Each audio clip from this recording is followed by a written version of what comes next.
ntabwo bisana amafaranga menshi bifite budget ya miliyoni hagati ya 5 n'esheshatu ese mbwira inyungu irimo kugupropoza ni ushaka iki uzakungura iki ese rugo ufite igihe kibazo unababarira genda gake nuga ngiye nkeneye kumpropoza nka bigufasha iki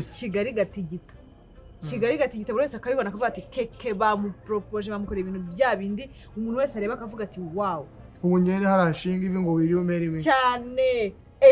ngukocora seka ibyo utabimbwiye kera imyaka tumaranye tubana byo gupfukama hari warukeriye nta mafaranga wari ufite ikindi wari wanteye inda nje gupfukama se ngusaba ibyi dusanzwe tubana ndashaka kugwesha icubahiro no guguka iwanyu ndaya gupfukama ngusaba ngo tubane ni tubane ese wamukoreye bimukwiriye amatwi rero buna ndakwiyamye naza kigiye sinzi n'ubwenge mufite nanzanga nazonto wewe nake kwagira ngo babyara nimo mereze kadi yanjye sinongeye kuburana nawe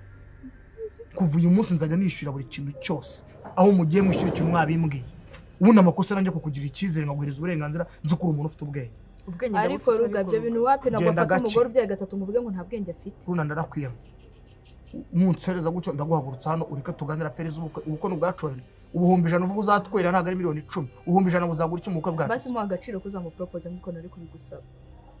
kumupropoza ko kumva ko se najya kumupropoza mu biki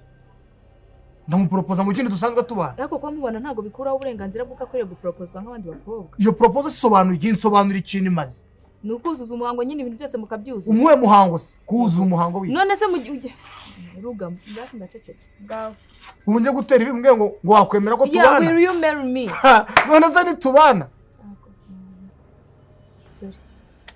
mereza karita yanjye ako se wanditse nta kintu ugomba kwishyura rega n'ubu ngubu byarangiye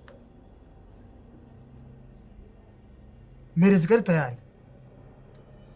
uziko amafaranga uri gutekereza ushaka kuvuga ngo tuyajyane mu bukwe wasubira mu ishuri ukarangiza kaminuza wo kwiga ntabwo wakurira imyaka 2 ukajya mu ishuri ugasoza amasomo yawe ukagira ubwenge nk'abana ntabwo yafata ukagenda ukagira ikibanza ejo nava mu kazi n'uziko ufite ikintu ukora niwirirwa mu rugo uryamye